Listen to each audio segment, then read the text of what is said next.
하나님의 말씀 보시겠습니다. 하나님 말씀은 로마서 1장 1절로 7절까지 있는 말씀이 되겠습니다. 로마서 1장 1절로 7절까지입니다. 예수 그리스도의 종 바울은 사도로 부르심을 받아 하나님의 복음을 위해 구별되었는데 이 복음은 그분께서 자신의 대언자들을 통하여 기록한 성경 기록들에 미리 약속하신 것으로 자신의 아들 예수 그리스도 우리 주에 관한 것이라. 그분께서는 육체로는 다윗의 씨에서 나셨고 거룩함의 영으로는 죽은 자들로부터 부활하심으로써 하나님의 아들로 권능 있게 밝히 드러나셨느니라. 그분으로 말미암아 우리가 은혜와 사도직을 받아 그분의 이름을 위하여 모든 민족들 가운데서 믿음에 순종하게 되었나니 너희도 그들 가운데서 예수 그리스도의 부르심을 받았느니라. 바울은 로마에서 하나님께 사랑을 받고 성도로 부르심을 받은 모든 사람들에게 편지하노니 하나님 우리 아버지와 주 예수 그리스도로부터 은혜와 평강이 너에게 있기를 원하노라. 아멘. 기도하십시다. 살아계신 아버지 하나님께서 우리를 사랑하셔서 이렇게 하나님을 예배할 수 있는 이 놀라운 특권, 이 놀라운 은혜의 보좌로 우리를 인도해 주신 것 감사합니다. 하나님, 저희가 드리는 예배로 아버지께는 영광이 되고 오늘 우리에게는 한없는 은혜와 복이 넘치는 시간 되게 해 주옵소서. 오늘 연약한 종을 붙드시고 사용해 주시기를 예수님 이름으로 기도하옵나이다. 아멘. 오늘부터 제가 로마서를 다시 한번 함께 나누기를 원하는데요. 우리가 이 공부하게 될 이 로마서는 네로 황제가 통치하고 있던 AD 56년에서 59년 사이에 사도 바울이 3차 세계 전도 여행 중에 고린도에 머물면서 기록한 사도 바울의 첫 번째 서신입니다. 사도 바울이 이 로마서를 기록한 목적은 두 가지인데요. 첫째는 그 당시 로마에 살고 있던 그 유대인들과 그리고 이방인들에게 이 서신을 통하여 복음을 전하기 위함이었고, 둘째는 이 복음을 믿음으로 구원받은 그리스도인들에게 그리스도인이란 어떠한 삶을 살아가야 하는 사람들인가 하는 그 삶의 목적과 그 삶의 자세에 대하여 가르치기 위해 이 로마서를 기록했습니다. 그러므로 슈페너라고 하는 신학자는 이런 말을 했습니다. 성경을 하나의 반지에다 비유한다면 그 반지에 보석과 같은 책이 바로 이 로마서다.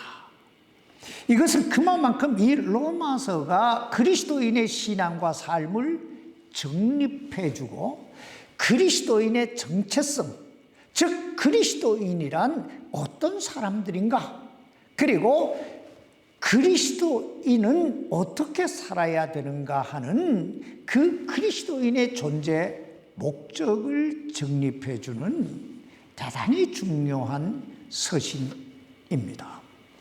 그런데 우리가 이 로마서의 서두를 딱 읽어보면 대단히 충격적인 단어가 등장합니다. 여기 1장 1절 보세요. 예수 그리스도의 종 바울은, 여기 보면 바울은 자신을 가리켜서 뭐라고 소개하고 있어요? 종이라고 소개하고 있습니다. 어떤 분들은 이것이 뭐 그리 대단히 충격적인 단어냐, 오늘날 얼마나 많은 사람들이 하나님의 종, 하나님 종 하는데 이게 무슨 그렇게 대단한 단어냐, 이렇게 이야기하시겠지만, 그것은 그 당시 그 사회적 분위기, 그 사회적 구조를 잘 몰라서 하는 말입니다.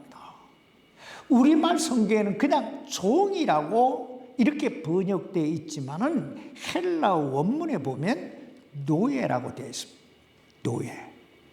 지금은 노예가 없어서, 노예가 얼마나 비참한 신분인지 우리가 잘 피부로 느끼지 못하고 살지만, 그 당시 지금 사도 바울이 이 로마서를 기록하고 있는 그 당시에 로마 인구의 절반에 가까운 6천만 명 이상이 노예였어요. 그러니까 로마 인구가 12만이라면 절반이 노예들이었다는 거예요.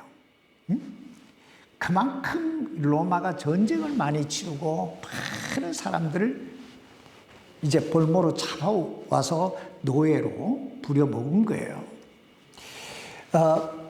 그런데 그 노예는 오늘날 공장의 어떤 기계 부품이나 마찬가지로 그냥 생산수단에 불과한 그런 존재들이었어요. 그래서 사람들은 종종 이런 말을 했다고 그래요. 노예와 당나귀는 똑같은데 노예와 당나귀가 다른 것은 노예는 말을 한다는 것이다, 이렇게 표현했다고 그래요. 그만큼 그 당시 노예는 그저 짐승에 불과한 하나의 도구에 불과한 그런 존재들이었다는 거예요.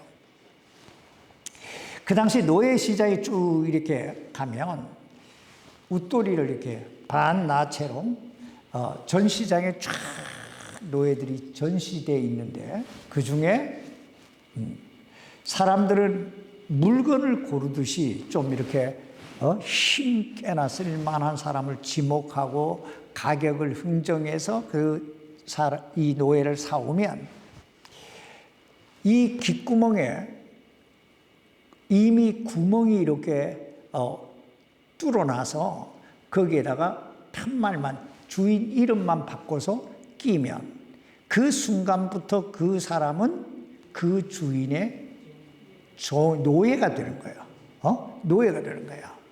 그러므로 노예는 자기 이름이 없어요.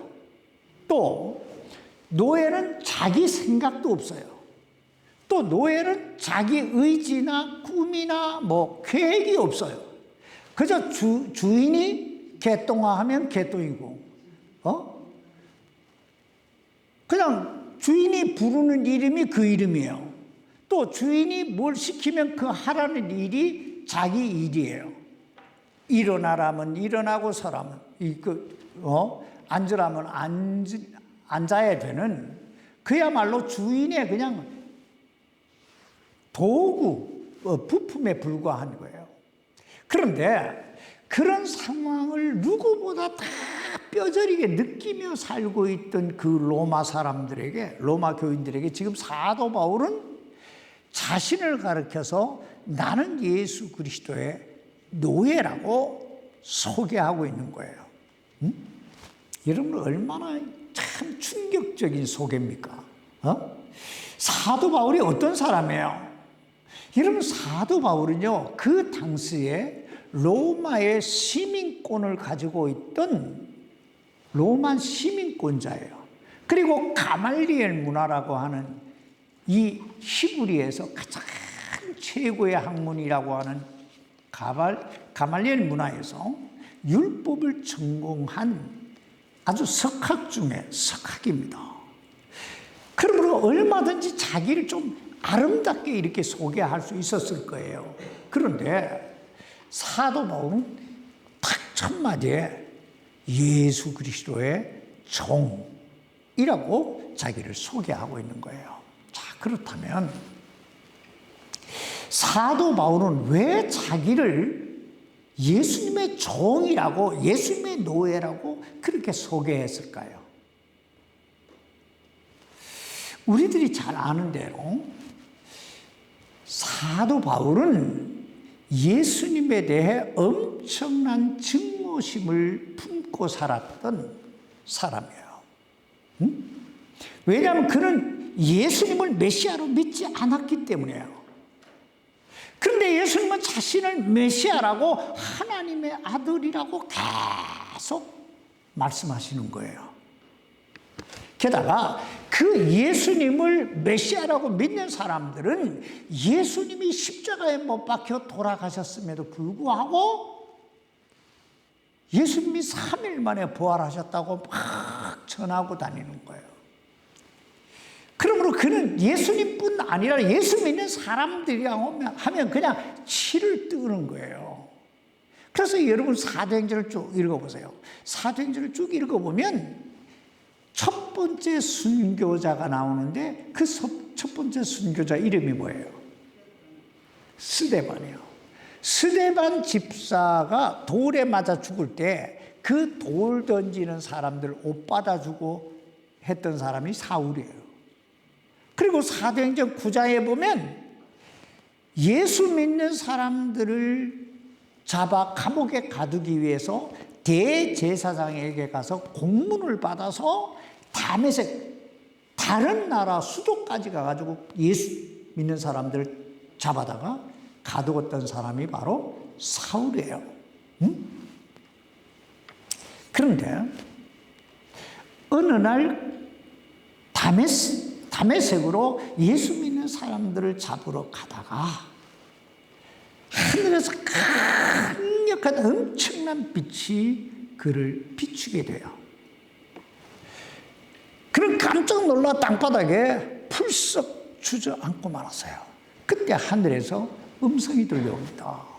사울아, 사울아, 너가 왜 나를 핍박하느냐. 그때 사울이 깜짝 놀라서 묻습니다. 주여, 니시오니까 누구십니까? 그러니까 다시 음성이 들려와요. 어떤 음성이요? 나는 내가 핍박하는 예수다. 여러분, 그때 사울이 얼마나 큰 충격을 받았을까요? 지금까지 사울은 예수님이 죽었다고, 그리고 예수님이 사기꾼이라고 생각한 거예요. 그런데 그 예수님의 음성을 직접 듣게 되는 거예요. 그래서 그 말씀 앞에 사울이 이렇게 말합니다. 주여, 내가 무엇을 하리오리? 내가 무엇을 하기를 원하십니까? 어떤 분들은 이때부터 사도 바울이 자신을 예수 그리스도의 종이라고, 종으로 드렸을 것이라고 생각하는데 저는 그렇게 생각하지 않습니다. 왜냐하면 사람이 누군가에게 내가 당신의 종이 되겠습니다 하고 선뜻 자신을 드린다고 하는 게 그렇게 단순한 문제가 아니기 때문입니다. 다시 말하면 그렇게 결단할 수밖에 없는 어떤 분명한 동기가 있었을 것이다 하는 거예요. 그럼 어떤 동기가 있었을까요? 우리는 오늘 본문 로마서 1장 2절로 4절에서 그 사도 바울이 어떻게 예수 그리스도의 종으로 자신을 드리게 되었는가 하는 부분을 엿볼 수 있는데, 먼저 2절 말씀 보세요. 이 복음은 그분께서 자신의 대언자들을 통하여 거룩한 성경 기록에 미리 약속하신 것으로. 여기에 보면 복음이라는 단어가 나오죠. 이 복음이 누구를 가리키는 말일까요? 복음은 예수 그리스도를 가리키는 말이에요. 그리고 그분께서 할 때 이 그분은 하나님을 가리키는 말이에요. 그리고 자신의 대언자들을 통하여 할 때 구약 성경을 기록한 선지자들을 가리키는 말이고, 거룩한 성경 기록들이라고 하는 말은 구약 성경을 가리키는 말이에요. 그러므로 이 말씀을 좀 종합해 보면 이런 뜻이에요. 복음이란 예수 그리스도신데, 예수 그리스도는 하나님께서 이미 오래전에 선지자들을 통해 이 구약 성경에 약속해 놓으신, 그러니까 예언해 놓으신 그 메시아시라는 거예요. 우리들이 조금 전에 살펴봤듯이 사도 바울은 처음부터 예수님을 메시아로 믿었던 사람이 아니에요. 아니, 예수님을 그 시대의 사기꾼이라고 생각했던 사람이 사울이에요. 그래서 예수님 핍박하고 그 예수 믿는 사람들을 핍박하고 감옥에 가두었던 거예요. 그러다 어느 날 다메섹 도상에서 빛으로 나타나신 예수님을 만났어요. 그러나 그렇다고 해서 그가 당장 이 예수 그리스도야말로 메시아시구나, 내가 이분께 내 생애를 드려야 되겠다, 이렇게 믿었던 게 아니에요. 그런데 오늘 본문에 보면 자신의 입으로 예수 그리스도를 뭐라고 불러요? 복음이라고, 즉 인류를 죄와 사망에서 구원하실 메시아라고 부르고 있잖아요. 자, 계속 여기 3절로 4절 말씀 보시기 바랍니다. 자신의 아들 예수 그리스도 우리 주에 관한 것이라. 그러니까 이 성경이 예수님에 관한 것이다, 이 말이에요. 계속 보세요. 그분께서는 육체로는 다윗의 씨에서 나셨고 거룩함의 영으로는 죽은 자들로부터 부활하심으로써 하나님의 아들로 권능 있게 밝히 드러나셨느니라. 우리는 여기에서 대단히 중요한 진리 두 가지를 발견하게 되는데, 하나는 예수 그리스도는 육체로는 다윗의 씨에서 나신, 즉 인간의 몸을 입고 이 땅에 오신 참 인간이셨다는 거예요. 사람이셨다는 거예요. 또 하나, 거룩한 영으로는 죽은 자들로부터 부활하심으로써 그분이 진정 하나님의 아들, 즉 신성을 가지신 거룩하신 하나님이셨다는 사실을 권능으로 보여주셨다는 거예요.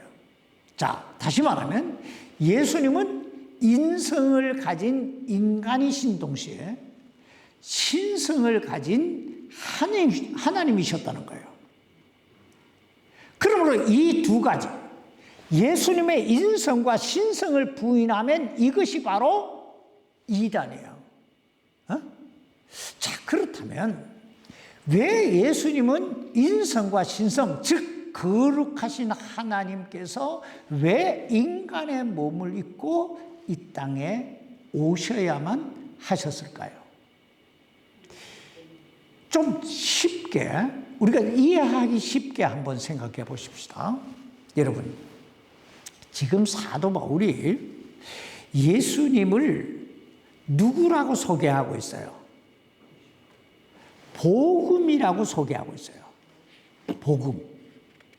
여러분, 복음이 뭐예요? 복음.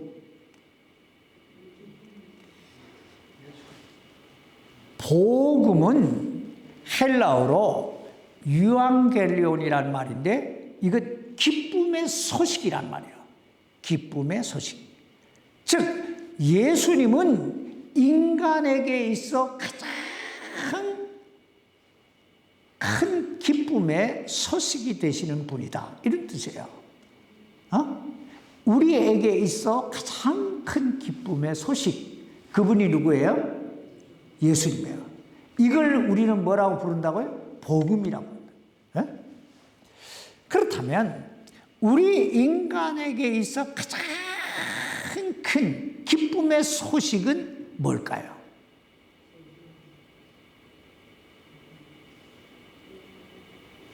성경은 우리 인간을 가리켜서 죄인이라고 말씀하고 있어요. 우리가 이 로마서를 공부하면서 계속 보게 되겠지만 모든 사람이 죄를 지었으므로 하나님의 영광에 이르지 못하더니 이렇게 말씀하고 있거든요. 로마 3장 10절에. 그러니까 모든 사람이 죄를 지었으므로 하나님의 영광에 이르지 못하는 죄인들이었다는 거예요. 또 로마서 6장 23절에 보면 뭐라고 말씀하고 있냐면 죄의 삭은 사망이요 이렇게 말해요. 더 나아가서 히브리서 9장 27절에 보면 한 번 죽는 것은 사람에게 정해진 것이요 그 후에는 심판이 있으리니. 그리고 요한계시록에 보면 그 심판의 결과로 둘째 사망 불못에 던져진다 이렇게 말씀하고 있단 말이에요. 자 보세요. 우리 인간은 근본적으로 죄인이에요. 그래서 죄인이기 때문에 죽음이 오는 거예요. 그리고 죽음 후에는 심판을 받게 되는데 여러분 생각해 보세요. 죄인이 죽어서 심판을 받으면 좋은 곳에 갈까요? 나쁜 곳에 갈까요? 당연히 나쁜 곳에 갈 거 아니에요. 그것이 바로 지옥이란 말이에요. 그 지옥에서 영원히 고통받으며 살아야 될 운명을 가진 게 인간이라는 거예요. 그러나 사랑과 긍휼에 풍성하신 하나님께서 당신이 창조하신 인간이 이렇게 죄인으로 살다가 참 죽어서 지옥으로 불 속에 떨어지는 걸 차마 보실 수가 없으셔서 그 인간을 죄와 사망에서 구원하셔야 되겠다고 하는 계획을 세우세요. 그런데 거룩하시고 공의로우신 하나님의 입장에서 볼 때 그냥 너희들 죄 없어 이렇게 하고 전부 혹 사면해 주실 수가 없는 거예요. 반드시 죄에는 값이 대가가 지불돼야 된단 말이에요. 그런데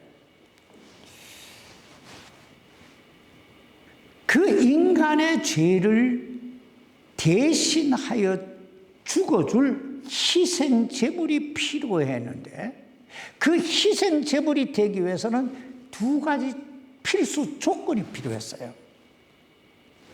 잘 들어보셔야 돼요. 하나는 그 희생물은 반드시 거룩해야 되고 죄가 없어야 되고 또 하나는 그 희생물은 반드시 인간이어야 한다는 거예요. 인간이어야 인간의 죄를 사할 수가 있는데 그 인간이 거룩해야 다른 사람의 죄를 대속해 줄 수 있잖아요. 죄인이 어떻게 죄인의 죄를 대속해 줄 수 있겠어요? 그런데 아무리 세상에 눈을 씻고 봐도 사람은 많은데 인간은 많은데 거룩한 존재는 없는 거예요. 왜냐하면 인간은 원래부터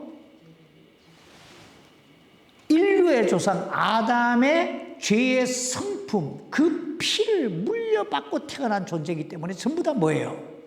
그냥 태어날 때부터 죄인으로 태어나는 거예요.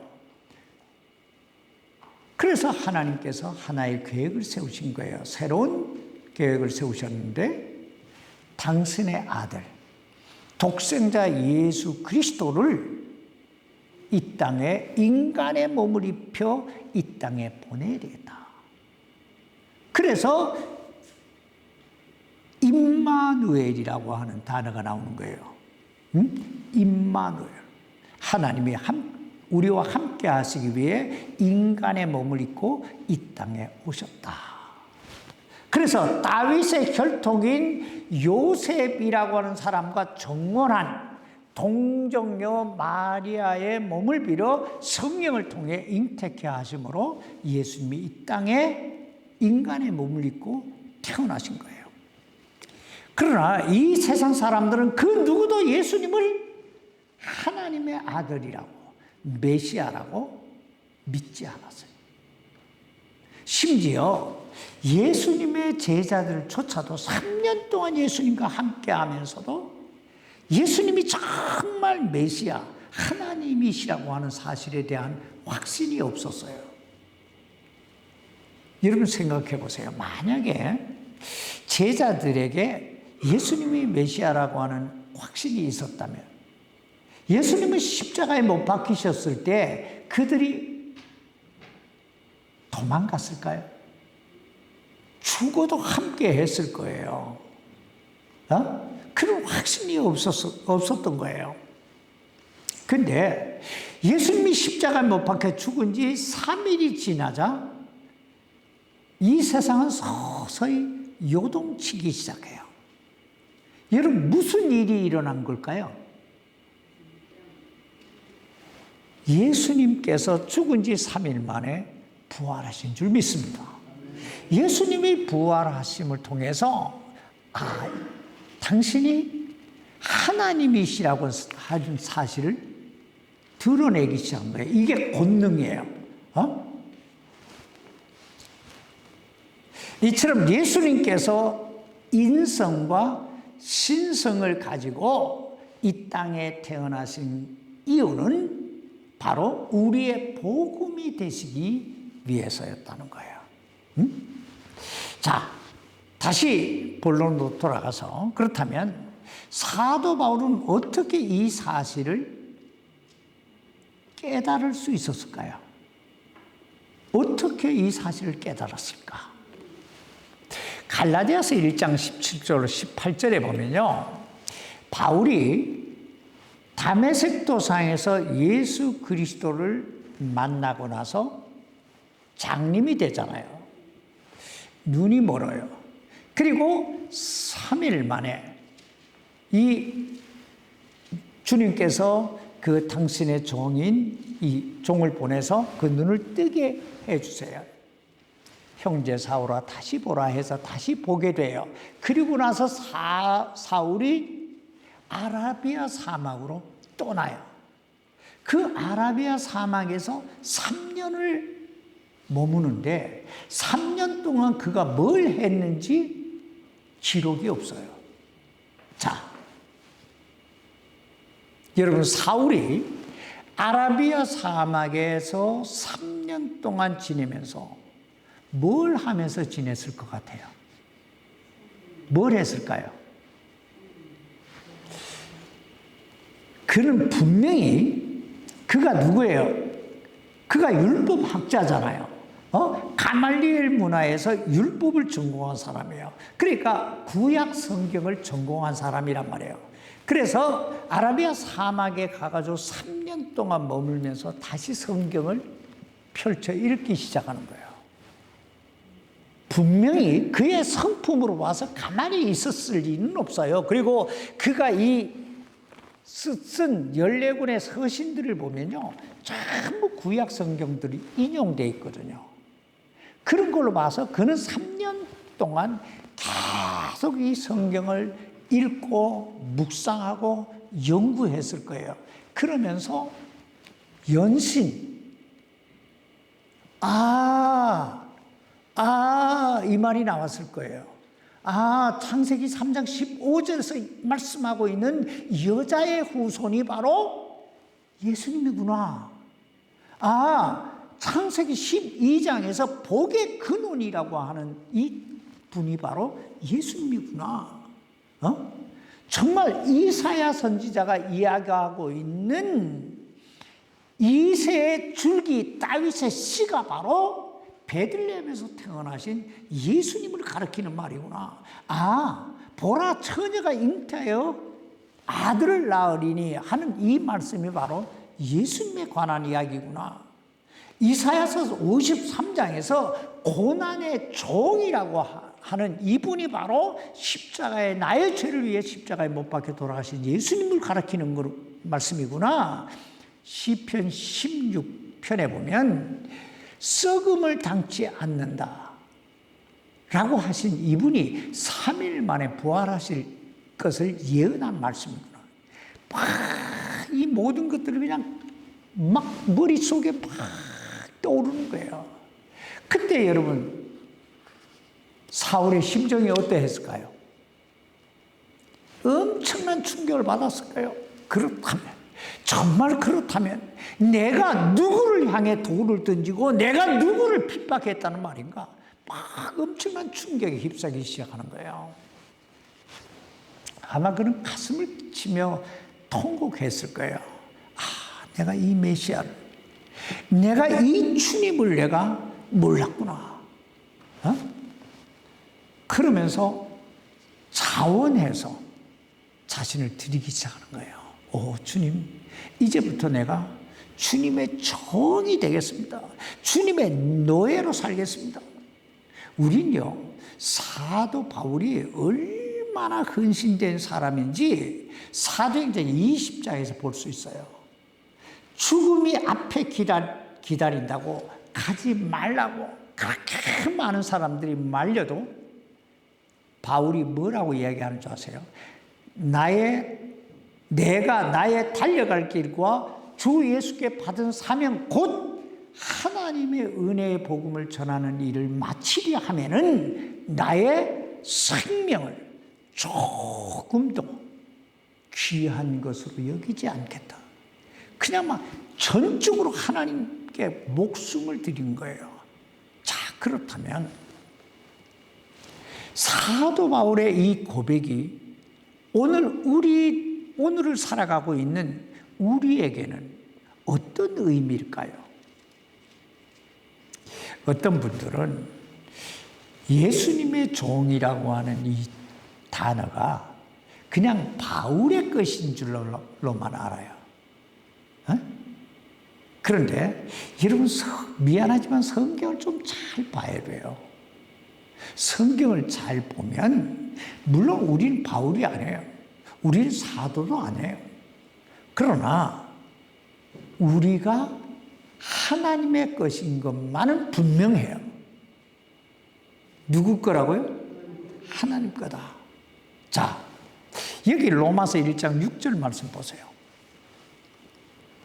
너희도 그들 가운데서 예수 그리스도의 부르심을 받았느니라. 이 말씀을 개역성경에서는 이렇게 번역해요. 너희도 그들 중에 있어 예수 그리스도의 것으로 부르심을 입었느니라. 누구의 것으로 부르심을 입었다고요? 예수 그리스도의 것으로. 여기 너희도 할 때 누구도 포함돼요? 나도 포함되고 여러분도 포함되는 거예요. 우리는 다 누구 거예요? 예수 그리스도 거예요. 예수 그리스도 거예요. 그러므로 우리는 적어도요, 세 가지를 버릴 줄 알아야 돼요. 세 가지를 버려야 됩니다. 간단하게 말씀드리고 마칩시다. 첫째, 누구든지 나를 따라오려거든 자기를 부인하고 자기 십자가를 지고 나를 쫓을 것이니라 그랬잖아요. 그러니까 우리가 예수 그리스도의 것으로 주님을 따라가기 위해서는 첫째로 자기를 부인해야 돼요. 자기 부인이 뭐냐? 자기 주권을 포기해야 된다 하는 거예요. 내 생각을 포기하고 나의 어떤 감정을 포기해야 된다 하는 거예요. 여러분, 우리가 예수 믿는데 가장 방해 요인이 누구라고요? 누구라고 그래요? 나 자신, 나 자신이 가장 큰 방해 요인이 되는 거예요. 그래서 바로 그 자신을 내려놔야 된다는 거예요. 자기를 부인하고, 둘째는 소유권을 포기하는 거예요. 소유권이 뭐예요? 내 거라는 생각이잖아요. 이건 내 거야, 이거잖아요. 그런데 주님은 이렇게 말씀해요. 성경을 잘 보세요. 너가 가지고 있는 모든 것은 다 누가 주신 거예요? 그러면 누구 거예요? 근데 우리는 어떻게 생각해요? 내 거라고 생각하잖아요. 이 소유권을 포기하라는 뜻이에요. 우린 예수 그리스도의 거다. 세 번째, 나의 생존권까지도 포기해야 된다는 거예요. 생존권이 뭐예요? 생명이잖아요. 여러분, 우리 생명이 누구 거예요? 우리가 다 입술로는 우리 생명이 하나님 손안에 있다고 늘 말을 해요. 그러나 실제적으로는 어떻게 해요? 절대로 못 내놓죠. 절대로 안 돼요. 성경 구절 한 구절만 찾고 마칩시다. 고린도전서 6장 19절로 20절입니다.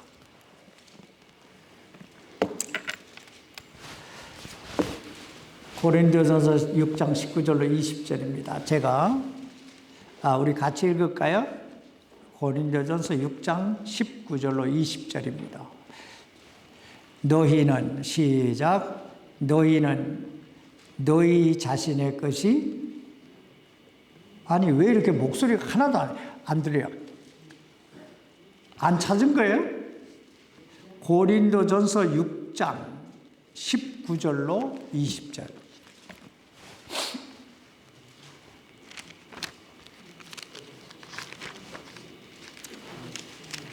찾았어요?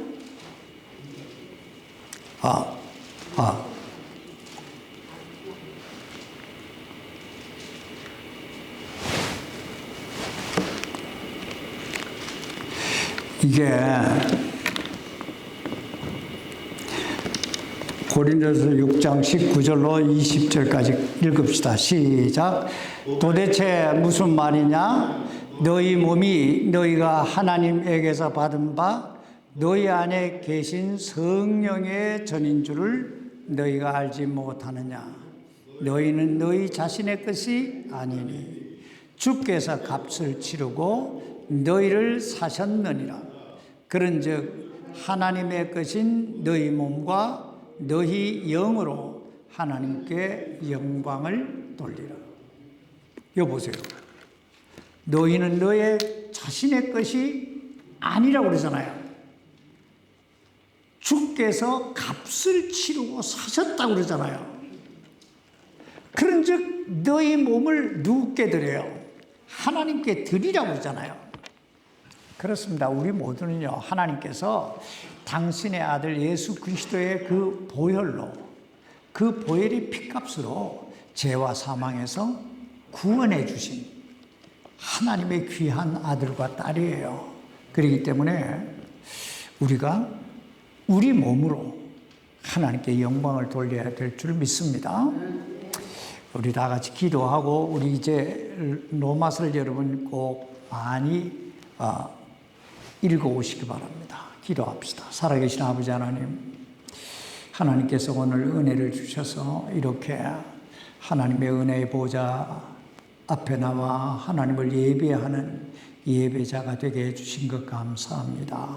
하나님, 특별히 참 어머님 먼저 보내고 참 마음에 여러 가지 생각이 많으실 윤 박사님 위에 하나님께서 위로해 주시고, 또 이 일을 통하여 참 그 영혼이 하나님을 믿음으로 구원에 이르는 놀라운 역사가 있게 해 주옵소서.